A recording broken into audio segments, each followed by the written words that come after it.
हूं आपके साथ करिश्मा भारद्वाज और आप देख रहे हैं एएनबी न्यूज। इस खास बुलेटिन में आपका स्वागत है। रुक कर लेते हैं खबरों की ओर। रविवार को उत्तराखंड के चमोली में पानीपत ने पानी में एक बार फिर से तबाही मचाई है। चमोली जिले के रेणी गांव में धौलीगंगा नदी में ग्लेशियर गिरने से ऋषिगंगा तपावन हाइड्रो पावर प्रोजेक्ट का बांध टूट गया है। आपको बता दें कि उत्तराखंड के जोशीमठ में ग्लेशियर टूटने से भारी तबाही आ गई है। इस हादसे में कई लोगों ने जान गंवा दी है। रेस्क्यू ऑपरेशन लगातार जारी है और इस बीच केंद्र और राज्य सरकार ने मुआवजे का ऐलान भी कर दिया है। घटना में जिन लोगों की मृत्यु हुई है उन सभी के परिजनों को 4-4 लाख रुपए का मुआवजा राज्य सरकार देगी और वहीं उत्तराखंड सीएम त्रिवेंद्र सिंह रावत ने इसकी घोषणा कर दी है। तो आपको बता दें कि पीएम मोदी ने इस बड़े हादसे में जान गंवाने वालों के परिजनों के लिए 2 लाख रुपए और गंभीर रूप से घायल लोगों को 50,000 रुपए मुआवजा देने की घोषणा की है। तो वहीं इस तबाही के बाद इस पर भी राजनीति सरगर्मियां तेज हो गई है। दरअसल बीजेपी की वरिष्ठ नेता और पूर्व केंद्रीय मंत्री उमा भारती ने उत्तराखंड के चमोली में ग्लेशियर टूटने की घटना पर चिंता जताई है। उमा भारती ने अपनी पार्टी पर ही सवालिया निशान खड़े कर दिए हैं। साथ ही उन्होंने कहा कि ग्लेशियर टूटने के कारण हुई त्रासदी चिंता का विषय है। इसके अलावा उन्होंने चेतावनी भी दी है। साथ ही उमा भारती ने कहा कि मंत्री रहते हुए वह गंगा और उसकी मुख्य सहायक नदियों पर बांध बनाकर पनबिजली परियोजनाएं लगाने के खिलाफ थी।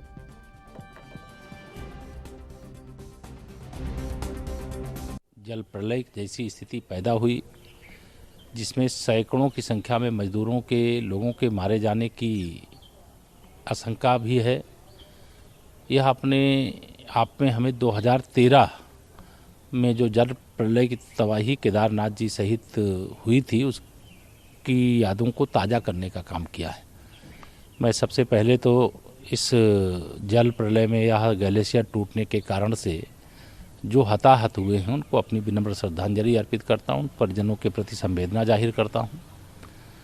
उत्तराखंड सरकार को उत्तर प्रदेश सरकार की ओर से हर प्रकार की हर समय मदद जो भी अपेक्षा की जाएगी वह किया जाएगा। उत्तर प्रदेश में भी इसका प्रभाव पड़ सकता है, इसको लेकर के अलर्ट जारी किया गया है। सारे अधिकारी अपनी अपनी तैयारी में हैं। जल्द ही एक टोल फ्री नंबर भी उपलब्ध कराया जाएगा जिससे कोई भी व्यक्ति अगर उत्तर प्रदेश का वहाँ पर फंसा है और वह किसी भी प्रकार से सरकार से सहायता की अपेक्षा करेगा तो सहायता भी उपलब्ध कराने का काम किया जाएगा। यह घटना बहुत चिंताजनक है, दर्दनाक है और यह एक तरह से बड़ी प्राकृतिक आपदा है। भगवान भोलेनाथ जी से, भगवान श्री राम जी से और गंगा मैया से प्रार्थना करता हूँ। विष्णु घाट जो परियोजना है उसका काम चल रहा था। इसमें बड़ी संख्या में श्रमिक काम कर रहे थे क्योंकि ये निर्माणाधीन था। अभी तक जो पूरा आंकड़ा आया है 203 के आसपास मिसिंग की खबर आई है। कल तक जो लोकल ग्रामीण की जो खबर थी वो 7 लोगों की थी। आज उसमें 4 लोगों का और खबर आई है और एक जो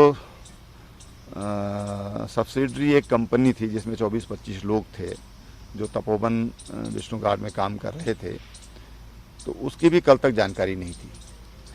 तो कुल मिलाकर अब जो आंकड़ा है वो 203 क्रॉस किया है।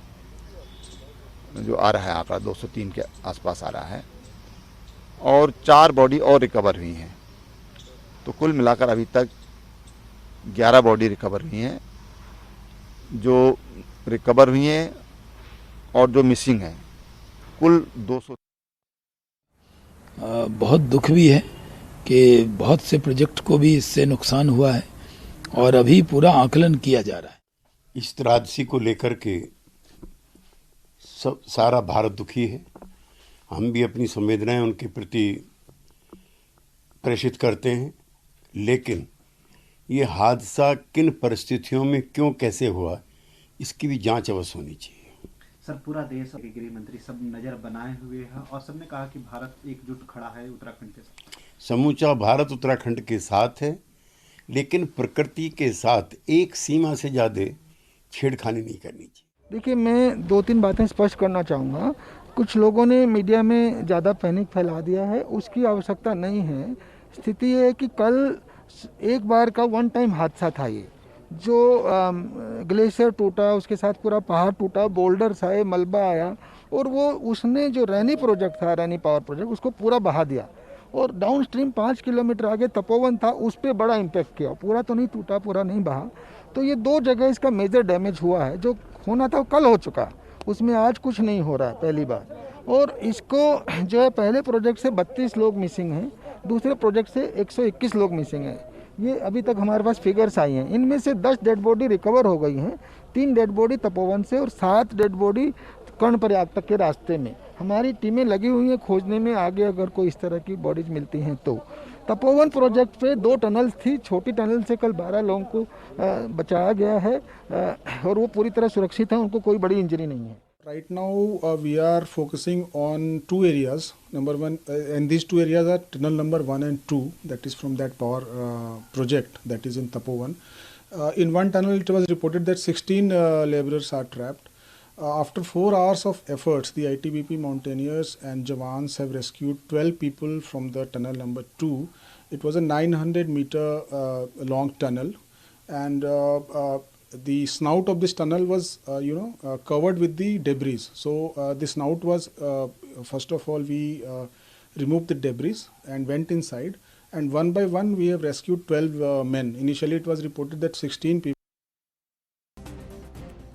तो रविवार को उत्तराखंड के चमोली में पानी ने एक बार फिर से तबाही मचाई है।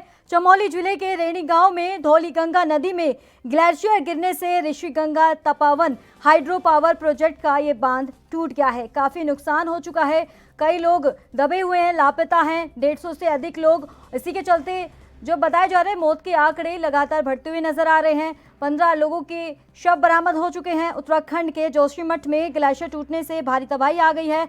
इस हादसे में कई लोगों ने अपनी जान भी गंवा दी है। रेस्क्यू ऑपरेशन लगातार जारी है, कार्य बचाव भी लगातार जारी है।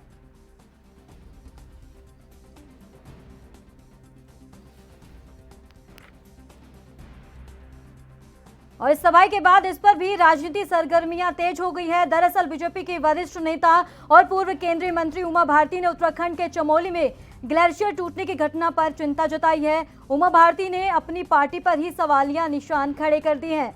उन्होंने कहा कि ग्लेशियर टूटने के कारण हुई त्रासदी चिंता का विषय है और इसके अलावा उन्होंने चेतावनी भी दी है।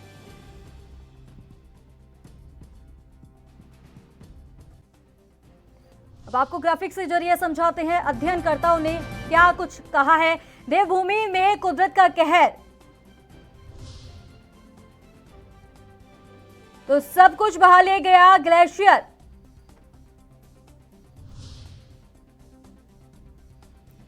भयंकर बर्फीला तूफान, भारी नुकसान।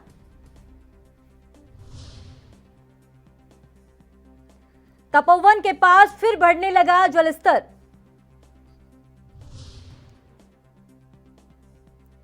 उत्तराखंड त्रासदी 2019 में वैज्ञानिकों ने दे दी थी चेतावनी, नहीं संभले तो टूट जाएगा ग्लेशियर, और वही हुआ। भारत, चीन, नेपाल और भूटान ने 40 सालों के दौरान उपग्रह से ली थी ये तस्वीरें। जलवायु परिवर्तन के चलते हिमालय हिमखंड हो रहे हैं।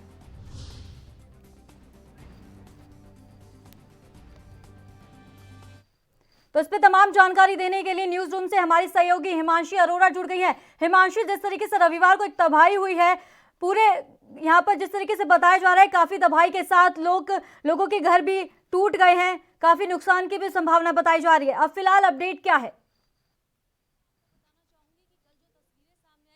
डरावनी तस्वीरें सामने आई। उस दौरान जो लोग हैं, स्थानीय लोग काफी डर गए। हालांकि उन्होंने तुरंत ही पलायन शुरू कर दिया चमोली से। वहीं आसपास की बात करें, जिस प्रकार से आप कह रहे हैं कि भारी तबाही की आशंका जताई जा रही है। हालांकि आंकड़ा अभी तक सरकार की ओर से कोई जारी नहीं किया गया है, लेकिन फिलहाल जो जानकारी मिल रही है 15 लोगों के शव जो है सरकारी आंकड़ों के अनुसार मिले हैं। साथ ही लगातार टीम का काम जारी है, वहां पर रेस्क्यू ऑपरेशन लगातार जारी है। लोगों को सुरंग से बाहर निकाला जा रहा है। तीनों टीमें वहां पर युद्ध स्तर पर काम कर रही है। करिश्मा, तो हिमांशु, जिस तरीके से बताया जा रहा है कि वहां पर इसी के चलते जो तबाही हुई है, कई लोगों के ऐसे गांव के जो संपर्क पूरी तरीके से टूट गए हैं, और सरकार किस तरीके से उनसे संपर्क साधने की कोशिश कर रही है? बिल्कुल करिश्मा, मैं आपको बता दूं, कल जब ये हादसा हुआ, कल जब ग्लेशियर टूटा, उसके बाद पुल काफी टूट गए, जिसके चलते तुरंत हालांकि लोगों को सचेत किया गया। पहला काम सरकार ने यही किया कि लोगों को जानकारी दी गई ताकि नदी के आसपास जितने भी लोग मौजूद हैं वो सबसे पहले वहां से निकले, क्योंकि सबसे ज्यादा प्रभाव जो है नदी के आसपास के इलाकों में, क्योंकि वो साथ में बहे, जिस दौरान सबसे ज्यादा मजदूरों के मरने की आशंका। 153 मैं बता दूं फिलहाल जानकारी मिल रही है कि अभी भी लोग लापता हैं, जिनकी तलाश लगातार की जा रही है। हालांकि तीनों टीमें जो है वो लगातार काम कर रही हैं। वहीं जो मैं बता दूं कि कल तस्वीरें सामने आई बेहद डरावनी, जिसके बाद लगातार संपर्क कोशिश जो है वो लगातार सरकार की ओर से की गई, संपर्क करने की कोशिश। और सरकार किस प्रकार से संपर्क कर रही है, सरकार अपने लोगों को भेज रही है जिन इलाकों में जहां पर खास तौर पर प्रोजेक्ट चल रहे थे, वहां पर सबसे पहले सूचना पहुंचाई गई, क्योंकि सरकार के पास ये आंकड़ा है, सरकार के पास कि कहां पर क्या काम चल रहा है, नदी किनारे कौन कौन सा काम चल रहा है, तो तुरंत उन लोगों से संपर्क किया गया ताकि लोग जो है उस इलाके को तुरंत छोड़े। हालांकि बहुत से पुल टूट गए, जिस दौरान काफी समस्याएं भी आई। सरकार को जो है कुछ अधिकारी भेजने पड़े वहां पर, जिसके चलते तुरंत प्रभाव से कार्रवाई। हेल्पलाइन नंबर सबसे पहले जारी किया गया। करिश्मा, मैं आपको बताना चाहूंगी, करिश्मा, हेल्पलाइन नंबर तुरंत प्रभाव से उत्तराखंड सरकार ने जारी किया ताकि जो भी लोग फंसे हैं वो तुरंत उन्हें कॉल करे और तुरंत जो जहां भी फंसे हैं उन तक सरकार पहुंच पाए। हालांकि सबसे बड़ी दिक्कत यही है कि बहुत सारे टावरों को नुकसान पहुंचा, जिसके चलते मोबाइल नेटवर्क जो है वो भी सही प्रकार से लोगों से संपर्क नहीं हो पाया। लेकिन फिर भी सरकार ने जिस प्रकार से काम किया तुरंत प्रभाव से, और मंत्रियों ने भी यही इसके ऊपर जब पूछा गया तो उन्होंने कहा कि लगातार टीमें जारी हैं। वहीं त्रिवेंद्र सिंह रावत की बात करें सीएम की, तो वो भी वहां पर पहुंचे तुरंत प्रभाव से। हालांकि गृह मंत्रालय की ओर से भी फिलहाल हर संभव मदद देने का आश्वासन दिया गया। करिश्मा, तो हिमांशु, एक सवाल ये भी है, जिस तरीके से अभी तबाही हुई है, हालांकि इसके साथ ही सरकार पूरी तरह से अलर्ट है। अगर बात करें लापता भी, ज्यादातर 153 से अधिक लोग लापता बताए जा रहे हैं और कई लोगों के घर भी तबाह हो चुके हैं, काफी नुकसान की संभावना भी बताई जा रही है।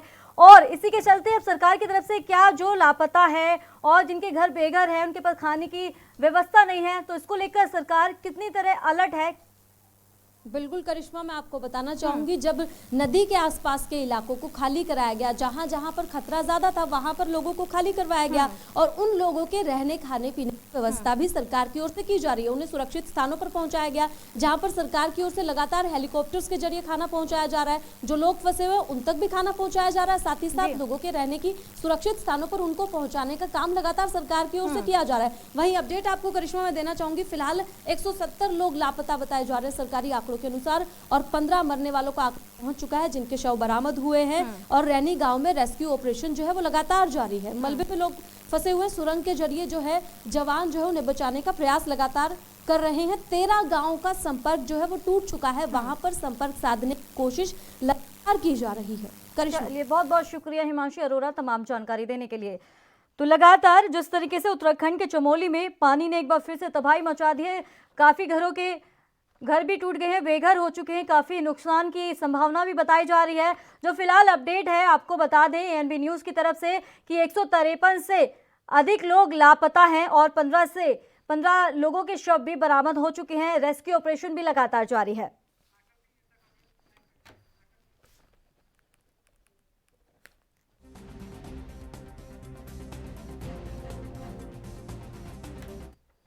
तो इस पे अहम चर्चा के लिए हमारे खास मेहमान कांग्रेस नेता रत्नाकर जुड़ गए हैं। रत्नाकर जी, बहुत बहुत स्वागत है आपका एएनबी न्यूज पर।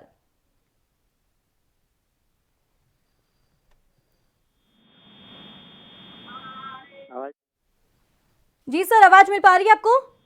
जी जी जी सर, आपसे सवाल यही है, जिस तरीके से आपने देखा होगा कि उत्तराखंड के चमोली में तबाही मच गई है, लोगों के घर बेघर हो चुके हैं, इसी के चलते जो बताया जा रहा है कि बीजेपी नेता ने जो बीजेपी की तरफ से कहा जा रहा है आपकी तरफ से कि अगर आपकी सरकार होती तो इस तरह के इंतजाम नहीं किए जाते। देखिए, इस मुद्दे राजनीतिकरण जो है वो ठीक नहीं है। यह एक प्राकृतिक आपदा है जो आप समझ सकती हैं कि यही एक चीज ऐसी होती है जहाँ पे प्रकृति के आगे मनुष्य अपने आप को असहाय महसूस करता है। तो इस प्राकृतिक आपदा पे कोई भी राजनीतिकरण करना मैं नहीं करूंगा। अगर भाजपा नेता चाहें तो वो कर सकते हैं। मैं सिर्फ यही कहना चाहूंगा कि जो भी व्यक्ति लापता है वो जल्दी से जल्दी सुरक्षित मिल जाए, और मरने वाले जो व्यक्ति हैं 15 से ऊपर जो शव बरामद हो चुके हैं, उनके परिवार वालों के साथ मेरा दुख है, और भगवान से मैं, ईश्वर से मैं यही कामना करूंगा कि उनको शक्ति दें और इस दुख की घड़ी में उनको सहन शक्ति दें। तो और इसी पर अहम जानकारी देने के लिए हमारे साथ एक और नेता जुड़ गए हैं, बीजेपी नेता पंकज जोशी। सर, बहुत बहुत स्वागत है आपका एएनबी न्यूज पर। धन्यवाद। चमोली के अंदर एक पानी ने पूरी तरह से तबाही मचा दी है, लोगों को बेघर कर दिया है, काफी नुकसान भी हो चुका है। तो आपकी तरफ से किस तरीके से इंतजाम किए जा रहे हैं? मैडम, बिल्कुल प्राकृतिक बहुत बड़ी आपदा है और जो है खास करके पूरे भारत पर ये आपदा मानी जाती है ये, क्योंकि जो बेसिकली देवस्थान भूमि है, देवभूमि है, जिसके ऊपर जो है 2013 के जख्म वही भरे भी नहीं थे कि एक्चुअली इस तरीके की आपदा फिर एक बार आई। और कल लगातार जो है जब से आपदा आई है तब से माननीय प्रधानमंत्री जी, गृह मंत्री जी और वहाँ के मुख्यमंत्री और भी सभी जो है नेता है, क्योंकि देखिए ये आपदा जो है किसी सरकार की किसी की नहीं, क्योंकि भारत की जो है ऊपर आपदा है, इतनी बड़ी आपदा आई है। गरीब लोग जो है वहाँ पर बहुत सारे लोग जो है बह गए हैं, जान माल की बहुत सारी हानि हुई है, बहुत जो है, लेकिन सरकार सभी तरीके से जो है वो प्रयास कर रही है। सभी लोगों से विनम्र निवेदन यही है कि जितना हम लोग हेल्प कर सकते हैं, जितना लोगों को जो है बता सकते हैं, उन लोगों की जानें बचे। वहाँ जो नुकसान हुआ है, देखिए नुकसान की भरपाई तो पूरी हो जाएगी, लेकिन जो जान माल की हानि है उसकी पूर्ति होना बड़ा मुश्किल है।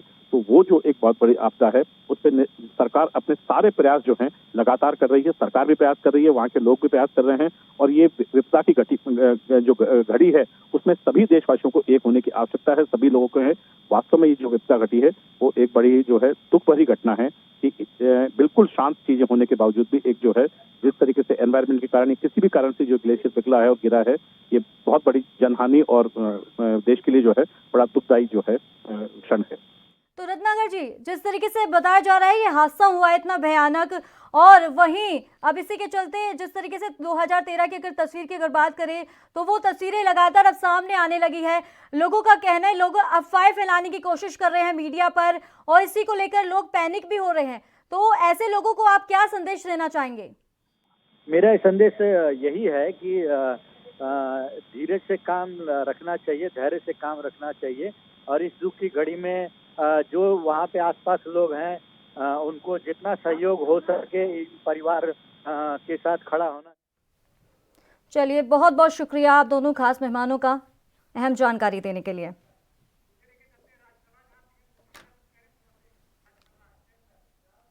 तो ले चलते हैं लाइव तस्वीरों पर, जहां राज्यसभा में पीएम मोदी क्या कुछ कह रहे हैं वो आपको सुनवाते हैं। कराने जाते हैं कोई बड़े मेजर ऑपरेशन के लिए, और ऑपरेशन थिएटर में जाने के बाद प्रक्रिया शुरू होने के पहले उसकी आंखें ढूंढती है कि कोई हिंदुस्तानी डॉक्टर है कि नहीं है, और जैसे ही एकाध टीम के अंदर एकाध भी हिंदुस्तानी डॉक्टर दिखता है ना, उसका विश्वास हो जाता है अब ऑपरेशन। ये देश ने कमाया है, इसका हमें गर्व होना चाहिए, और इसलिए इसी गर्व को लेकर के हम आगे बढ़ रहे हैं। इस कोरोना में जैसे वैश्विक संबंधों में भारत ने अपनी एक विशिष्ट पहचान बनाई है, अपना स्थान बनाया है, वैसे ही भारत ने हमारे फेडरल स्ट्रक्चर को इस कोरोना के कालखंड में हमारी अंतर्भूत ताकत क्या है, संकट के समय हम कैसे मिलकर के काम कर सकते हैं, एक ही दिशा में सब शक्तियां लगा करके हम कैसे प्रयास कर सकते हैं, ये केंद्र और राज्य ने मिलकर के करके दिखाया है। मैं राज्यों को भी, क्योंकि इस सदन में राज्यों की अपनी फ्लेवर होती है, और इसलिए इस सदन में तो मैं विशेष रूप से राज्यों का भी अभिनंदन करता हूं, और कोऑपरेटिव फेडरलिज्म को ताकत देने का काम, इस कोरोना के संकट को अवसर में पलटने का काम हमारे सभी ने किया है, इसलिए सब कोई अभिनंदन के अधिकारी हैं।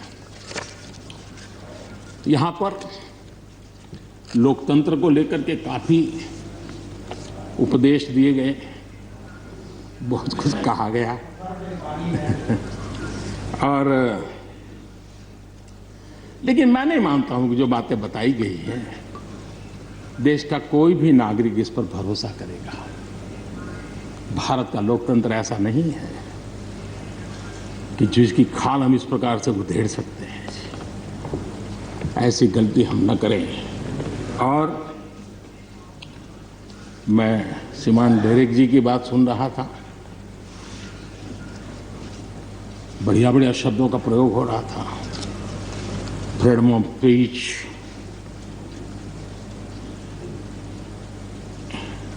इंटिमिडेशन, हाउडिंग। जब शब्द सुन रहा था तो लग रहा था कि ये बंगाल की बात बता रहे हैं कि देश की बता रहे हैं। स्वाभाविक है, 24 घंटे वही देखते हैं, वही सुनते हैं, तो वही बात शायद गलती से यहाँ बता दी होगी। कांग्रेस के हमारे बाजवा साहब भी काफी अच्छा बता रहे थे इस बार, और इतना लंबा खींच करके बता रहे थे तो मुझे लग रहा था बस आप थोड़ी देर में ये इमरजेंसी तक पहुंच जाएंगे। मुझे लग रहा था थोड़ी देर में एक कदम बार बाकी है, वो 84 तक पहुंच जाएंगे, लेकिन वो वहां नहीं गए। खैर, कांग्रेस देश को बहुत निराश करती है, आपने भी निराश कर दिया।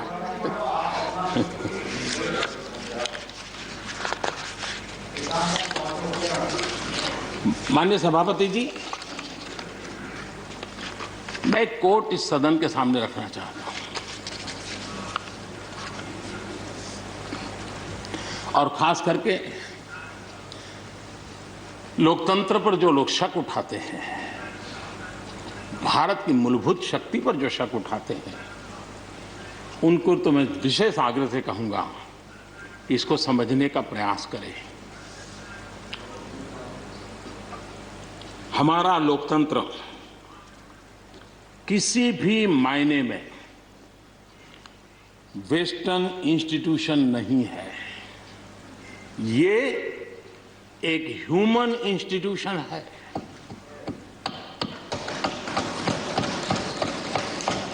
भारत का इतिहास लोकतांत्रिक संस्थानों के उदाहरणों से भरा पड़ा है। प्राचीन भारत में 81 गणतंत्रों का वर्णन हमें मिलता है। आज देशवासियों को भारत के राष्ट्रवाद पर चौतरफा हो रहे हमले से आगाह करना जरूरी है। भारत का राष्ट्रवाद ना तो संकीर्ण है, न स्वार्थी है, और ना ही आक्रामक है।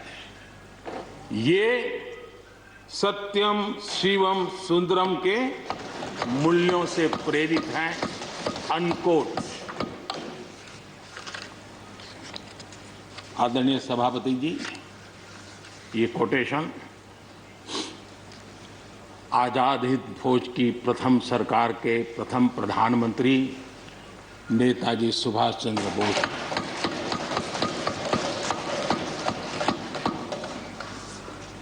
और संयोग है कि 125वीं जयंती आज हम मना रहे हैं।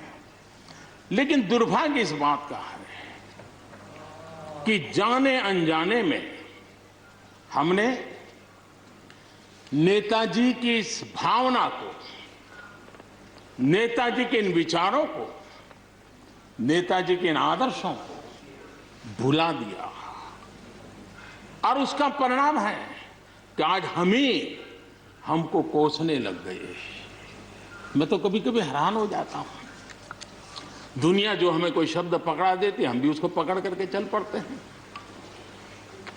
दुनिया की सबसे बड़ी डेमोक्रेसी, दुनिया की सबसे बड़ी डेमोक्रेसी, दुनिया की सबसे बड़ी डेमोक्रेसी सुनते हैं, हमको भी अच्छा लगता है। हाँ यार, भारत विश्व की सबसे बड़ा लोकतंत्र। लेकिन हमने अपने युवा पीढ़ी को ये सिखाया नहीं कि भारत ये मदर ऑफ डेमोक्रेसी है, ये लोकतंत्र की जननी है। हम सिर्फ बड़ा लोकतंत्र है ऐसा नहीं है, यह देश लोकतंत्र की जननी है। ये बात हमें हमारी आने वाली पीढ़ियों को सिखानी होगी, और हमें गर्व से इस बात को बोलना होगा, क्योंकि हमारे पूर्वजों ने विरासत हमें दी है। भारत की शासन व्यवस्था डेमोक्रेटिक है। सिर्फ इसी वजह से हम लोकतांत्रिक देश नहीं है। भारत की संस्कृति, भारत के संस्कार, भारत की परंपरा, भारत का मन लोकतांत्रिक है और इसलिए हमारी व्यवस्था लोकतांत्रिक है।